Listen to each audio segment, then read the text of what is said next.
Oh Jehová, aviva tu obra en medio de los tiempos, hazla conocer.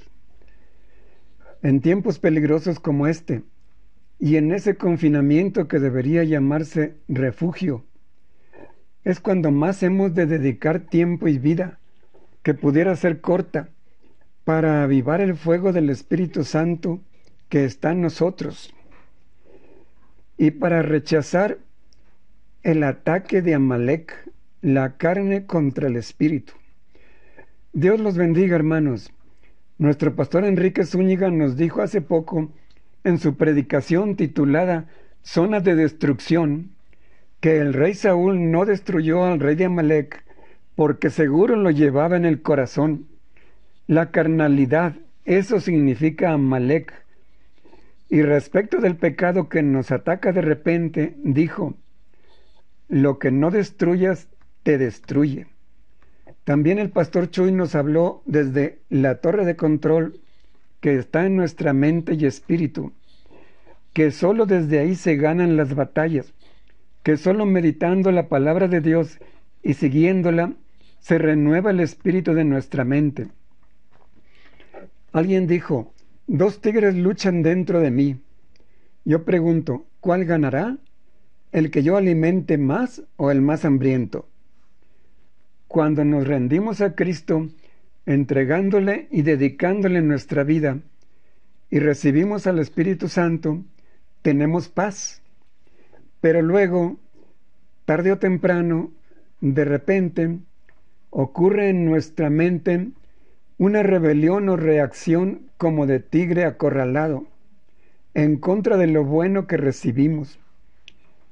Es nuestra propia mente carnal contra lo que hicimos en espíritu.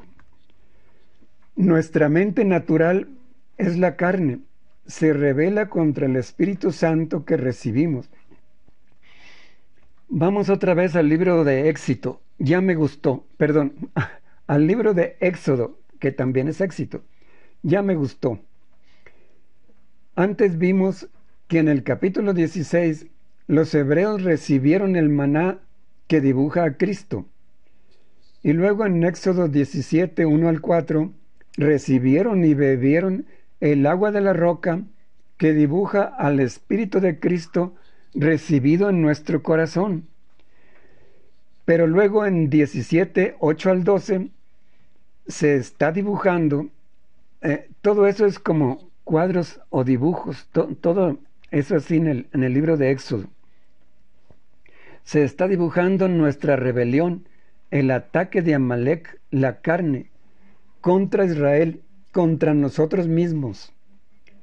La tribu de Amalek es símbolo o dibujo de la carnalidad, pero la palabra Israel es espiritual, porque humanamente él se llamaba Jacob, engañador y engañado por su propia carne, pero Dios lo redibujó, lo renombró Israel, príncipe con su Dios.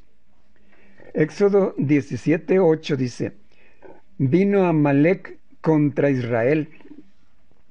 En otra parte se explica que los hebreos marchaban en una larga columna. Los más débiles iban atrás y los fuertes adelante.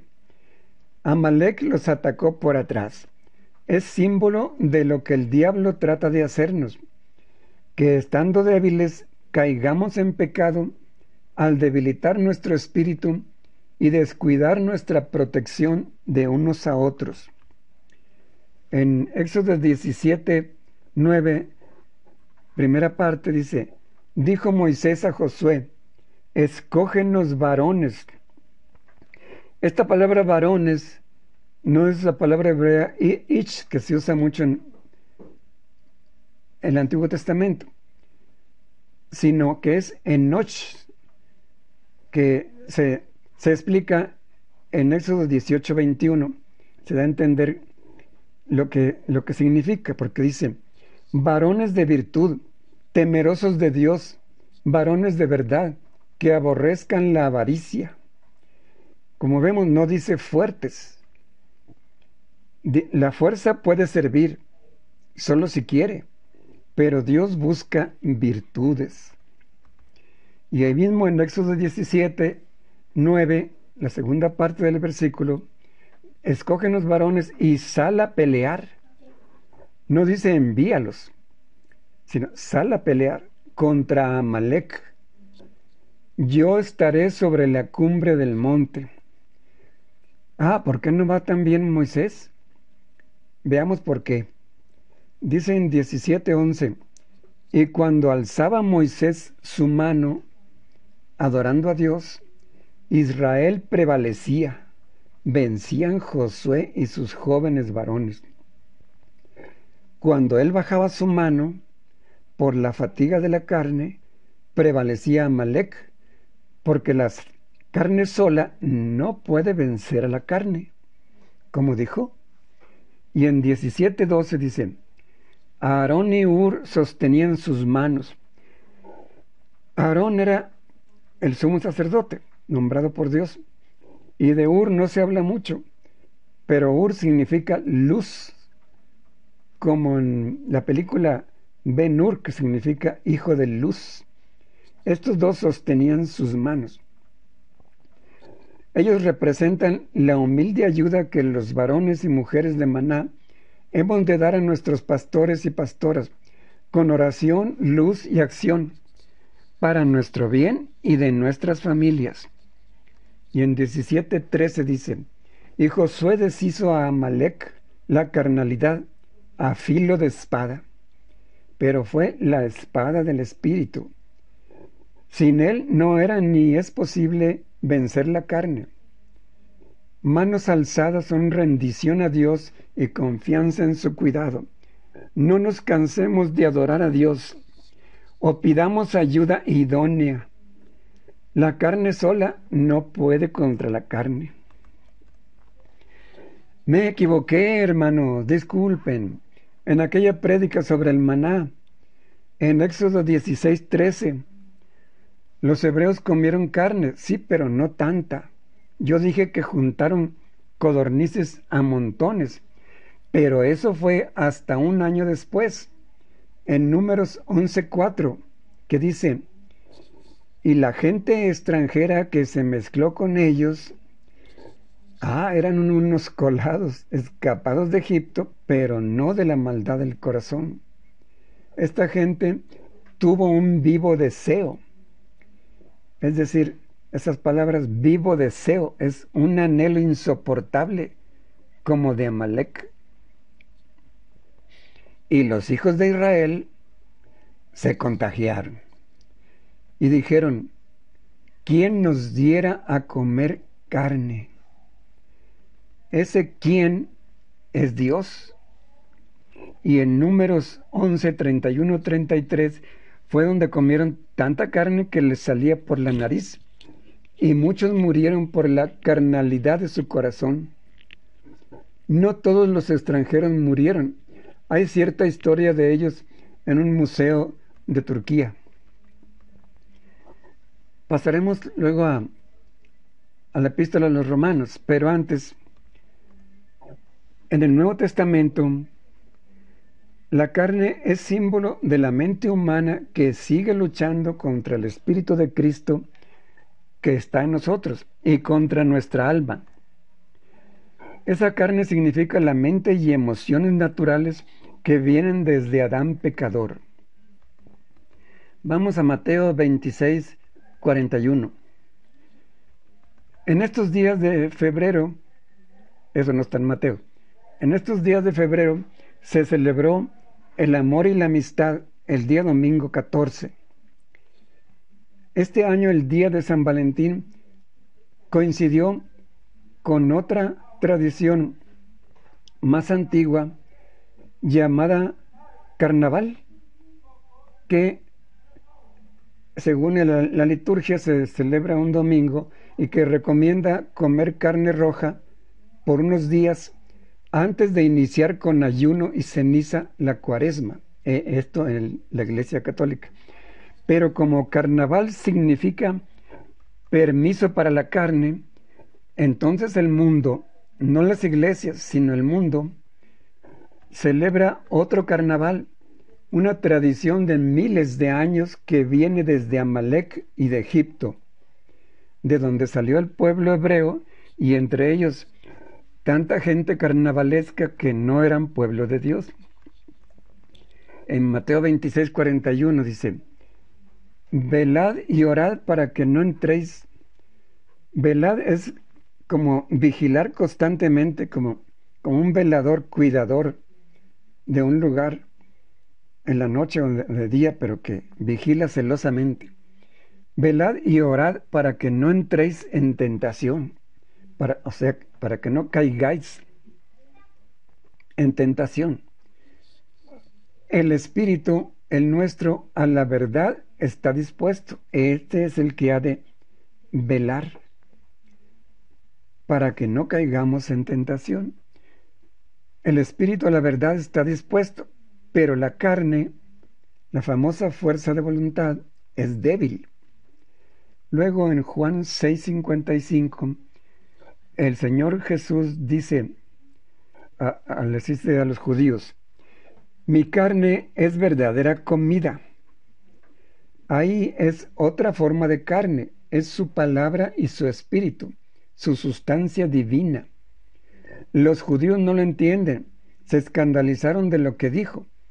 Y entonces Jesús les dice en Juan 6:63, el espíritu es el que da vida, la carne para nada aprovecha. Ahí sí se refiere a la carne pecadora, la mente sin Cristo. Ahora sí vamos a la epístola a los Romanos, capítulo 7.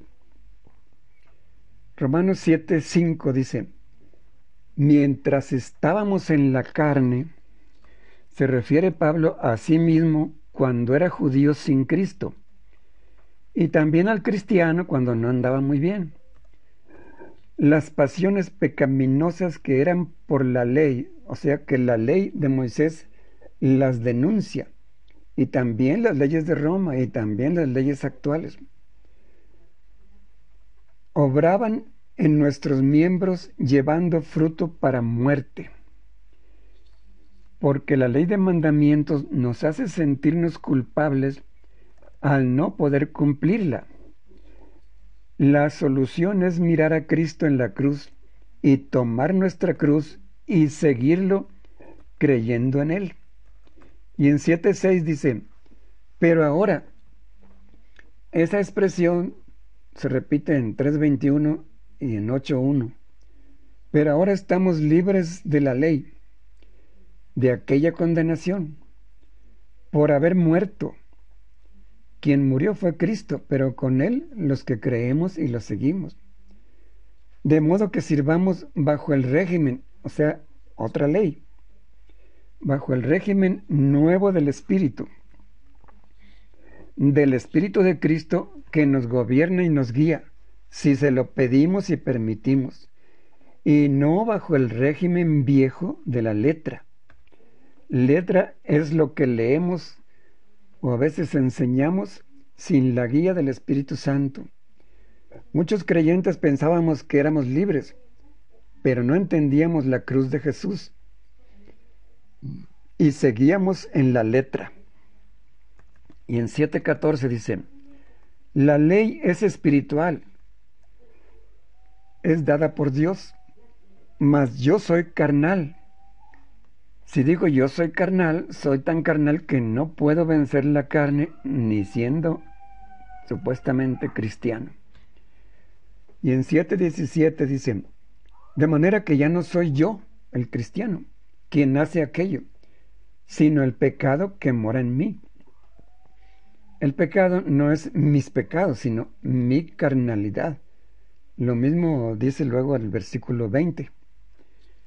Y en 7:18 dice: yo sé que en mí, en mi carne, no mora el bien.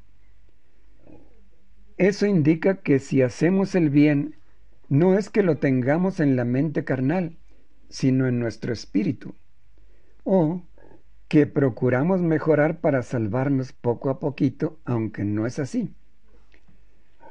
Luego dice: el querer el bien está en mí, en la voluntad de mi carne, pero no el hacerlo. La voluntad es importante, pero no sola. No podemos hacer mucho bien en nuestra carne. Por eso a veces fallamos en Dios y aún con la familia. Y en 7:24 dice, miserable de mí carnal. ¿Quién me librará? Este quién es el mismo Dios al que dijeron en Números 11:4, ¿quién nos diera a comer carne? Pero ahora le rogamos que nos libre de aquella carne mortal. El tigre que más alimentemos es el que nos devoraría. El otro es el Espíritu Santo. Él nos alimenta a nosotros, avivando la palabra de Dios. Si alguien aún no descubre sus dos tigres, es porque solo tiene uno y lo alimenta bien. Cuando Dios nos repite algo, es por algo. Mencioné que en Romanos 3:21 dice, pero ahora, y en 7:6 dice, pero ahora, y ahora en 8:1 dice, ahora, ninguna. Ahora que andamos en el Espíritu, ninguna, pero ninguna, repítalo usted, ninguna condenación ni acusación hay para los que estamos en Cristo Jesús, que no andan conforme a la carne, sino conforme al Espíritu. Y en 8:3 dice, Dios enviando a su Hijo en semejanza de carne, esta semejanza o apariencia es porque se hizo humano. Condenó Dios al pecado en la carne. Esto en la cruz destruyó el poder condenador del pecado al dar Cristo su cuerpo perfecto a favor del pecador, para que así nosotros podamos vencer al pecado en nuestra carne. ¿Y cómo sabemos si somos carnales o espirituales? Y dice en 8:5, porque los que son de la carne piensan en cosas de la carne, los que son del Espíritu en cosas del Espíritu. Los que pensamos y hacemos lo que desea el Espíritu de Cristo, que pensemos y hagamos. Y en 8:9 dice, vosotros no vivís según la carne, sino según el Espíritu. ¿Cómo lo sabes, Pablo? Pablo nos lo dice, no porque esté seguro de que andamos bien, pues no nos conocía. Supone que somos cristianos, tanto aquellos como nosotros, tanto aquellos de Roma como nosotros. Por eso dice, si es que el Espíritu de Dios mora en vosotros. Y sí mora en nosotros. Sí que lo somos. Sí somos de Cristo Jesús. Oremos. Padre Santo, gracias por darnos a tu Santo Hijo y su Espíritu de vida. Santo Espíritu de Dios, te rogamos otra vez que nos des más entendimiento y que realmente aprendamos a aplicar la santa palabra divina a nuestro vivir y a nuestro accionar. Ayúdanos a echar fuera todo mal, a vivir y practicar lo que aprendemos y enseñamos y predicamos. Fortalece a los débiles, que los desanimados se entusiasmen. En Cristo tenemos vida nueva, vida eterna, pero si le diéramos alas a la carne, la palabra de hoy no bastaría para mañana. Cada día oraremos, leeremos y hablaremos palabra espiritual de Dios. No nos quedemos sin la espada del Espíritu, no nos debilitemos. Seamos los varones escogidos por Josué y Jesucristo, varones de virtud, temerosos de Dios, varones de verdad, que aborrecen la avaricia. Si no lo has recibido, haz como aquellos hebreos que recibieron el maná y bebieron el agua de la roca. Repite, Señor Jesucristo, te recibo hoy como mi santo alimento y mi santa bebida. Te recibo creyendo que tu Espíritu llena ahora mi corazón y mi alma. Renuévame, redibújame para pelear y vencer todo ataque de Amalek. Amén. Dios los bendiga.